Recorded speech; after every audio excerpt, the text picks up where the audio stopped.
Cinema सब लोग देखते हैं, हर जाति का, हर धर्म का, हर कंट्री का आदमी सिनेमा देखता है। बॉयकॉट वर्ड और नेपोटिज्म वर्ड ये अभी लास्ट 2 साल से हमें सुनने में आए, इससे पहले तो मैंने कभी लाइफ में सुने नहीं। मेरे हिसाब से बॉयकॉट वर्ड जो बॉयकॉट कर रहे हैं फिल्म, वो 5 लाख फैमिलियों के घर को तबाह कर रहे हैं। उसको वाई हम डिवाइडिंग कि वो तमिल सिनेमा है, वो तेलुगु सिनेमा, वो चल रहा है, बॉलीवुड नहीं चल रहा है, क्योंकि बॉलीवुड अच्छी फिल्में नहीं बना रहा है, इसलिए नहीं चल रहा है। अच्छी फिल्म और बुरी फिल्म में कहो मत देखो, अच्छी फिल्में देखो। नमस्कार, मैं हूं दिव्या कोचर और आप देख रहे हैं TV9 भारतवर्ष। इस वक्त मेरे साथ जहां 4 यार के डायरेक्टर और प्रोड्यूसर मौजूद हैं, कमल जी और विनोद जी, आप दोनों का TV9 भारतवर्ष में बहुत बहुत स्वागत है। तो कमल जी, आपकी ये डेब्यू फिल्म है एज अ डायरेक्टर, पहली बार। सब जानते हैं कि आप ब्रिलियंट राइटर हैं, आपने तमाम बेहतरीन फिल्म लिखी है। तो किसी फिल्म को लिखने के बाद डायरेक्ट करने का जो पहला अनुभव है आपका, वो कैसा रहा? एक शब्द में बोलूँ तो बहुत ही शानदार था और बहुत ही सेटिस्फैक्ट्री था कि जब आप एक कहानी लिखते हो और लिखकर किसी को दे देते हो तो वैसे ही होता है कि आपने कोई चीज़ क्रिएट की और किसी के हाथ में दे दी, फिर उसे कैसे बनाता है पता नहीं। लेकिन जब एक राइटर अपनी कहानी लिखकर खुद बनाता है तो उसको एक्चुअली लगता हाँ मैंने कुछ क्रिएट किया। मतलब आपको 100% जो, हाँ 100% जो लिखना, जो विजुअलाइज करके लिखना, हाँ वही मैंने बना दिया। तो 100% सेटिस्फैक्शन एक्चुअली फिल्म बनाने के बाद ही मिला। अच्छा विनोद जी, मैं ये पूछना चाहती हूँ कि तनु वेड्स मनु की इतनी इमेंस सक्सेस के बाद एज अ प्रोड्यूसर इस मूवी से आपके एक्सपेक्टेशंस क्या हैं? मेरी हर फिल्म से एक्सपेक्टेशन ऑलवेज अच्छी रही है और हाई रही है। इस फिल्म से वही एक्सपेक्टेशन है, क्योंकि ये फिल्म समाज की उन महिलाओं के बारे में है जो कि समाज में और घर में किसी न किसी हाशिए पे चली गई हैं। जो मैक्सिमम 80% महिलाएं उसी तरह से लाइफ जी रही हैं जो इस फिल्म में हमने दिखाने की कोशिश की है। तो 4 यार जो 4 महिलाओं की समाज के 4 अलग अलग कास्ट से, धर्म से हैं, जिनकी जीवन की दिनचर्या जो है वो बहुत ही रियलिस्टिक है, और जो उनकी ज़िंदगी, एक औरत की ज़िंदगी, महिला की ज़िंदगी पूरी जो हाशिए पे जाती है, उसको कहीं निकलने के लिए एक इन ए गुड फील के लिए एक यू कैन से लाइक कि वो जो कुछ बातें दिल में रह जाती हैं जो नहीं कह पाती हैं, वो इस फिल्म के थ्रू वो कह पाएंगी। उनकी दबी हुई जो समाज से हाँ, जो एक दबाव है। हाँ। तो ये जो फिल्म है, ये सोसाइटी से उनको ज़्यादा दबाव है या मेजरली, मुझे जो मैंने ट्रेलर देखा, मुझे हस्बैंड का जो एक डोमिनेंस रहता है एक उसकी वाइफ पर, जनरली मिडिल क्लास में, ये उसको बहुत ही थिन क्राफ्ट में मुझे ऐसा लगा कि इसे दिखाया गया है। देखो ये ना तो हस्बैंड से दबाव है, अच्छा, और ना ही ऐसा है कि किसी पर्टिकुलर घर, सोसाइटी में हमारा जिस तरह का समय है और जिस तरह के हालात हैं, छोटे शहरों को आप ले लो, मिडिल क्लास घरों में ले लो, तो कई बार क्या होता है कि आपको कोई दबाता नहीं है, आपको महसूस नहीं होता आपको दबाया जा रहा है, आप ज़िंदगी को बस जिए चले जाते हैं। एक टाइम आता है जब आपके अंदर वो इग्नोरेंस, हाँ वो इग्नोरेंस हो जाता है, लगता है हाँ ठीक है यार, मेरा घर है, मेरी तो बच्चे हैं, मेरा हस्बैंड है, ठीक है, नहीं ज़्यादा ध्यान देते, अपने आप में बिजी हैं। पर सवाल ये है कि वो बिजी तो हैं, पर उन्होंने क्या कभी आपके बारे में पलट कर सोचा? क्या कभी उन्होंने सोचा कि आपको क्या, और क्या आपने कभी अपने बारे में सोचा कि आपको बराबरी का हक मिला? क्या आपको भी अपने जीवन को एक बार पलट कर खुद को देखने का हक नहीं है? तो ये एक्चुअली किसी से शिकायत और किसी के प्रति वो रखने की कहानी नहीं है। ये औरतों को खुद को रियलाइज़ होता है कि हम जिस रिश्ते में जी रहे हैं वो रिश्ता कितना सच्चा है। अच्छा, तो क्या ये सच्चा रिश्ता है? वो उनको खुद के रियलाइजेशन की कहानी है एक्चुअली। अच्छा कमल जी, आप ज़्यादातर हमेशा ऐसी कहानी लिखते आए हैं जिसमें बहुत ही स्ट्रॉन्ग इंडिपेंडेंट फीमेल, एक मॉडर्न फीमेल दिखती है, नज़र आती है, जो कि बहुत ज़रूरी है ऑडियंस को अवेयर करना। तो इसके पीछे आपका क्या इंस्पिरेशन रहा है कि आप इस तरीके की कहानियाँ लिख पाते हैं? अब चूँकि मैं जिस बैकग्राउंड में पैदा हुआ हूँ, जहाँ बड़ा हुआ हूँ, वहाँ मैंने देखा है कि ज़्यादातर बहुत मेल डोमिनेटिंग सोसाइटी है। जी। जैसे मेरा छोटा गांव था, फिर वहाँ से मैं कस्बे में पढ़ने आया, वहाँ भी मैंने देखा, फिर मैं इलाहाबाद यूनिवर्सिटी में पढ़ने आया, तो जहाँ भी उन जगहों में मैंने देखा तो बहुत मेल डोमिनेटिंग सोसाइटी थी और औरतों को मैंने बहुत पिसते हुए देखा। और कई जगह तो बहुत टॉर्चर सहते देखा, कई जगह वो कर देखा, कई जगह ये देखा कि जो ऐसा परिवार भी देखे मैंने जो काफ़ी पढ़े लिखे हैं और ऑफिसर्स हैं, लेकिन वहाँ भी औरतें, और औरतें भी ऑफिसर होने के बाद भी वहाँ भी थोड़ा सा कहीं ना कहीं कमतर स्थिति में जी रही हैं। मुझे लगा इस स्थिति को ने कहीं ना कहीं मेरे मन में बहुत गहरी छाप छोड़ी थी, और मुझे शुरू से लगता था कि नहीं यार, बराबर का दर्जा होना चाहिए, हमारी सोसाइटी बराबर में होनी चाहिए। मैं ये बात को सिनेमा के जरिए ही नहीं, मैं पर्सनली भी फील करता हूँ। तो इस वजह से भी कहीं ना कहीं मेरी राइटिंग में भी आता है। चाहे मैंने शो लिखा था लाडो, वही महिलाओं की ही स्थिति लेकर था, और मेरी फिल्मों में भी। इसीलिए मैं महिलाओं के किरदार इतने स्ट्रांग बनाना चाहता हूँ कि वो अपनी ज़िंदगी को अपनी शर्तों से जी सकें, बस। जी बिल्कुल। ये सवाल मेरा आप दोनों से है, क्योंकि बॉलीवुड बॉयकॉट का जो ट्रेंड है ये बहुत ज़्यादा चल रहा है, और हमने देखा है कि पिछली कुछ फिल्मों में उसके बिज़नेस पर भी असर हुआ है। तो एज अ डायरेक्टर और प्रोड्यूसर कहीं ना कहीं वो बात दिमाग में हिट करती है कि इतनी मेहनत करने के बाद और अपना 100% देने के बाद अगर ऐसा कुछ हो गया तो इससे हम पर क्या असर पड़ेगा? बॉयकॉट वर्ड और नेपोटिज्म वर्ड ये अभी लास्ट 2 साल से हमें सुनने में आए। इससे पहले तो मैंने कभी लाइफ में सुने नहीं। बॉयकॉट वर्ड, हिंदुस्तान में कितने लोग बॉयकॉट लिख रहे हैं? 150 करोड़ हमारा हिंदुस्तान है, 150 करोड़, और वर्ल्ड के बाहर भी हमारा हिंदी सिनेमा देखा जाता है। मेरे हिसाब से बॉयकॉट वर्ड जो बॉयकॉट कर रहे हैं फिल्म, वो 5 लाख फैमिलियों के घर को तबाह कर रहे हैं। एक फिल्म बनाने से 5 लाख घरों की रोजी रोटी चलती है। एक फिल्म बनने से 400 लोग डेली सेट पे काम करते हैं। उसके बाद वो सिनेमा प्रेस में जाता तो प्रेस के लोग उससे जुड़े होते काम करते हैं। उसके बाद वो सिनेमा थिएटर में जाता तो थिएटर के कर्मचारी उस पर काम करते हैं। वो थिएटर ओनर्स, उनका रेस, उनकी पगार, उनकी salary.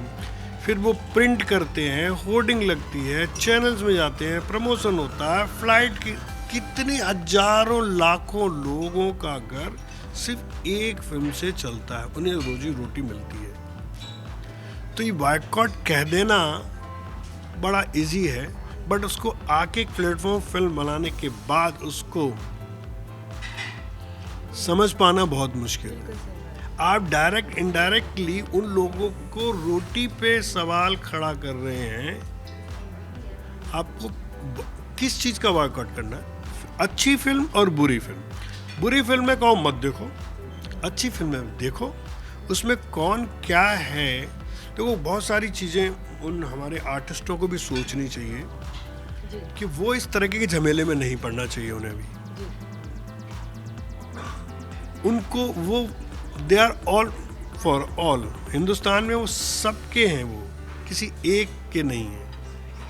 They should not divide themselves.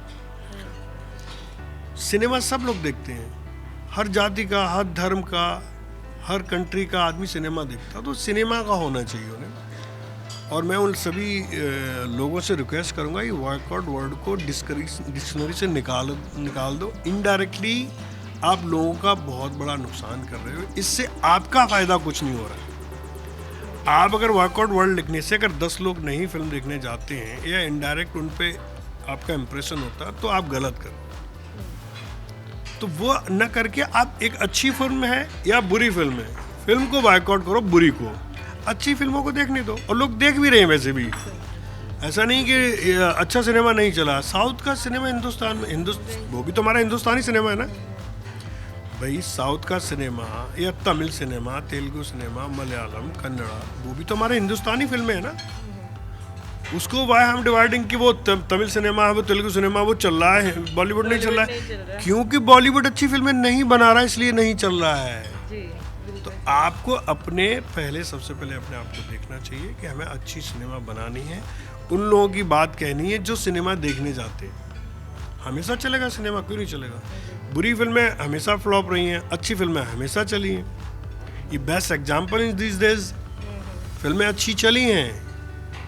RR चली है, पब्लिक के लिए पसंद किया। पुष्पा चली है, लोगों ने पसंद किया है। अब उसे कहते हैं तमिल तेलुगु, और why are saying Tamil Telugu, that's Indian Hindustani cinema.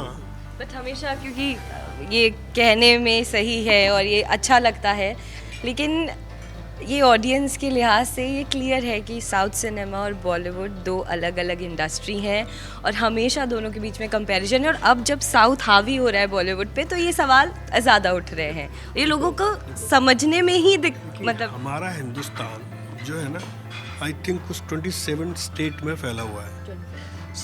Her 50 kilometre पे लैंग्वेज चेंज होती है हमारे हिंदुस्तान में। आपने कभी एनालिसिस किया इस चीज़ को? बिल्कुल। हर 50 किलोमीटर में आपकी हिंदुस्तान की लैंग्वेज चेंज है। एटा एक ऐसा डिस्ट्रिक्ट है जहाँ शुद्ध हिंदी बोली जाती है। फिर आप मथुरा की तरफ जाओ, ब्रजभाषा हो जाती है। बनारस की जाओ, अलग भाषा है। गोरखपुर की जाओ, अलग भाषा है। बिहार की अलग भाषा है। तो इतनी स्टेट, हर 50 किलोमीटर में लैंग्वेज चेंज है। उनकी सोच अलग है, उनके खान पान अलग है, उनका रहना सहना अलग है। तो ये कह देना कि वो साउथ का सिनेमा है चल रहा है और हिंदुस्तान का सिनेमा नहीं चल रहा, दैट्स रॉन्ग। वो हिंदुस्तान का ही सिनेमा चल रहा देखो, है, ये अच्छी फिल्में चल रही हैं। ये जो बात है ना साउथ सिनेमा और हिंदी सिनेमा, इस पे बेसिकली तो पूरे दुनिया में सिनेमा एक ही है और सिनेमा कहानी कहता है। हम अलग अलग समाज की कहानियाँ कहते हैं, तो अलग अलग समाज की कहानियाँ कहते हैं, वो उस तरह का सिनेमा होता है। आप हिंदुस्तान तो फिर भी बहुत वो है, आप पूरे साउथ एशिया में देख लीजिए, पूरे साउथ एशिया की कल्चर, साउथ एशिया की पैटर्न ऑफ लिविंग और पूरे साउथ एशिया के कस्टम्स सब जो है एक दूसरे से बहुत कनेक्टेड है। तो हम तो जानबूझ के डिवाइड कर रहे हैं साउथ सिनेमा। साउथ में क्या नहीं होता जो हिंदी में नहीं होता? देश एक ही देश है, एक ही चीज़ें हैं। हमने डिवाइड कर रखा है इसको और मुझे लगता है अभी इस डिवीज़न को ख़त्म कर देना चाहिए। इंडियन सिनेमा है, इंडियन सिनेमा की बात करना चाहिए। साउथ का सिनेमा हिंदी में भी तो डब होता है, हिंदी में भी तो लोग देखते हैं। आपको पता है कि हिंदुस्तान का कल्चर कहाँ कहाँ तक है? हम लोग भूल चुके हैं हमारे हिंदुस्तान को। और मैं आई थैंक्स टू मोदी साहब कि वो इसको एक्सप्लोर कर रहे हैं, लोगों को बता रहे हैं, पहुंचा रहे हैं उन तक।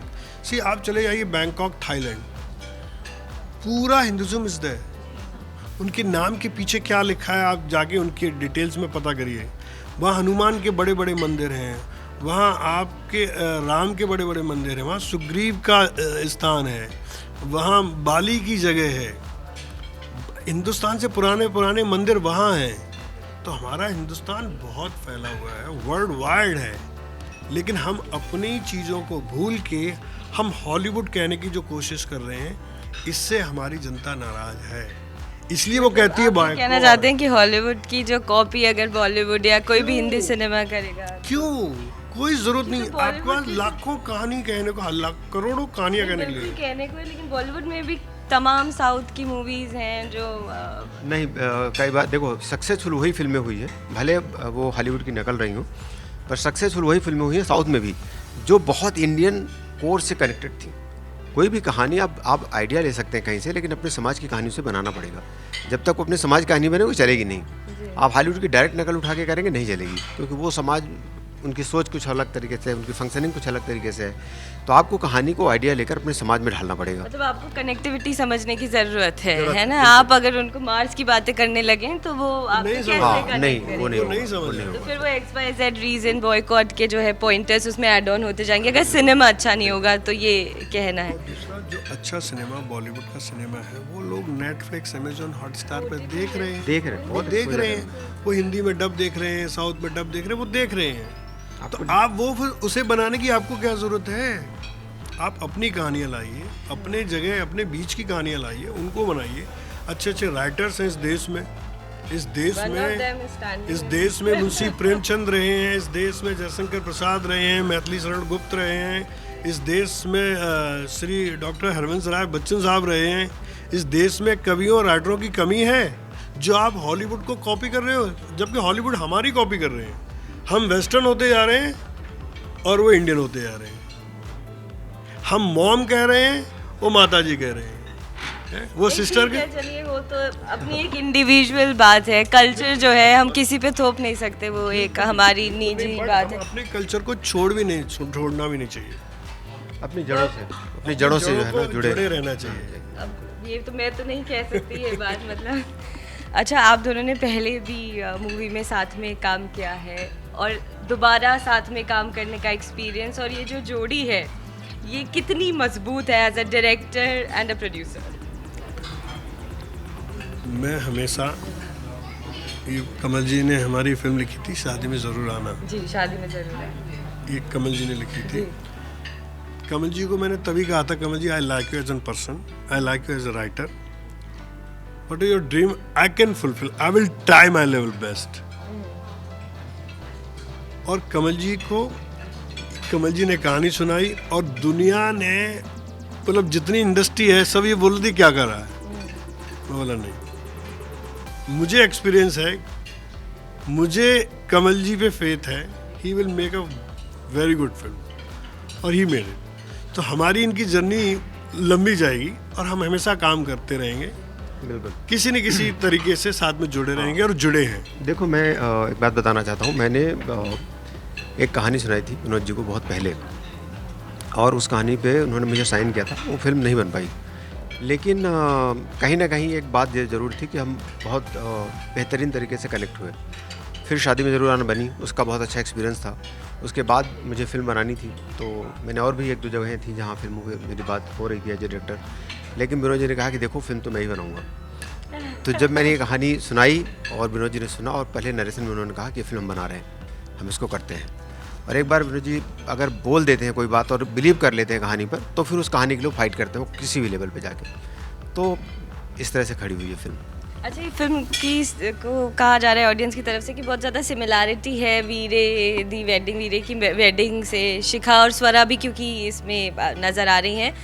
तो क्या ये उससे कुछ आप ऑडियंस का ये भ्रम दूर करना चाहेंगे?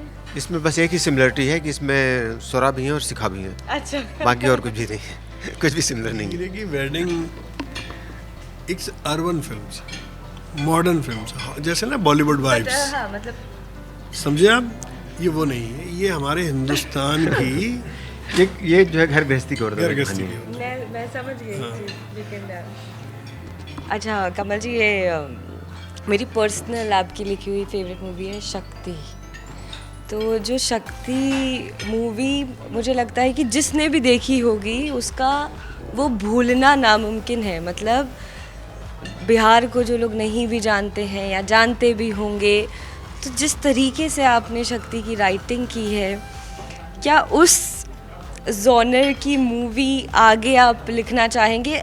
Me personally as a audience wants to know. बिल्कुल, मैं ऐसा हार्ट हिटिंग कहानी जो समाज की सच्चाई को सामने लाए, बिल्कुल लिखना भी चाहूँगा और बनाना भी चाहूँगा। पर वो शक्ति जब आपने लिखी थी तो क्या था उसके पीछे? मतलब क्या एक बस था, क्या इंस्पिरेशन थी, या आपने आसपास वो देखा था? मतलब इट वाज फिनोमिनल। वो देखी हुई दुनिया है मेरी। अच्छा, हाँ, अच्छा, देखी हुई दुनिया तो थी। बात- हाँ, उस तरह का किरदार जो नाना पाटेकर का खड़ा हुआ था, वो देखा हुआ कैरेक्टर था। बस एक आखिरी सवाल मेरा आपसे, यू बीइंग अ डायरेक्टर, आपके अलावा बॉलीवुड में कौन सा डायरेक्टर है जिसका, डायरेक्टर प्लस राइटर, अब मैं एक और ऐड ऑन कर रही हूँ, जिसका काम आपको या जिनकी लिखावट आपको पसंद आती है बॉलीवुड में? सिर्फ एक नाम पूछना चाहती हूँ। एक दो आप बता सकते एक नाम कहूँ तो मुझे राजकुमार हिरानी पसंद आते हैं, क्योंकि वो अपनी मज़ेदार बातें कहते कहते कुछ कह भी जाते हैं। जी। तो वो मुझे उनका जो है ना कहना पसंद है आज के दौर में। लेकिन मैं बहुत बड़ा फ़ैन हूँ गुरुदत्त साहब का और राज कपूर साहब का। उनकी मैंने सारी फिल्में देखी, उनकी फिल्मों के मुझे डायलॉग्स तक याद हैं। तो मैं दो डायरेक्टर्स का बहुत बड़ा फ़ैन हूँ। ऑफ कोर्स राजू हिरानी साहब, my best and my favourite director. And second of course कि गुरुदत्त साहब तो हैं ही। मुझे माजिद मजीदी, मुझे उनका सिनेमा बहुत पसंद है। ईरानी डायरेक्टर। और बाकी बहुत सारे डायरेक्टर्स हैं, सबका अपना अपना कहानी कहने का तरीका है। कुछ स्टाइलिश तरीके से कहते हैं, कुछ सिंपल तरीके से कह देते हैं। तो मैं सबसे बेस्ट तो हमारे लिए राजू हिरानी साहब ही हैं, जो अपनी बातों को बड़े तरीके से कह देते हैं। पूरी फिल्म मज़ेदार बनाते हैं और फिर भी कुछ कह जाते हैं। जी। वो रोहित शेट्टी हैं, वो कॉमर्शियल फन डायरेक्टर हैं, वो मतलब फुल ऑन एंटरटेनमेंट करते हैं, एक्शन कॉमेडी। तो he is the master in that craft. तो सबको मैंने कहना है ना, सबका अपना अपना एक तरीका है। All the best to you both for the film, और TV9 भारतवर्ष से बात करने के लिए बहुत बहुत शुक्रिया। Thank you.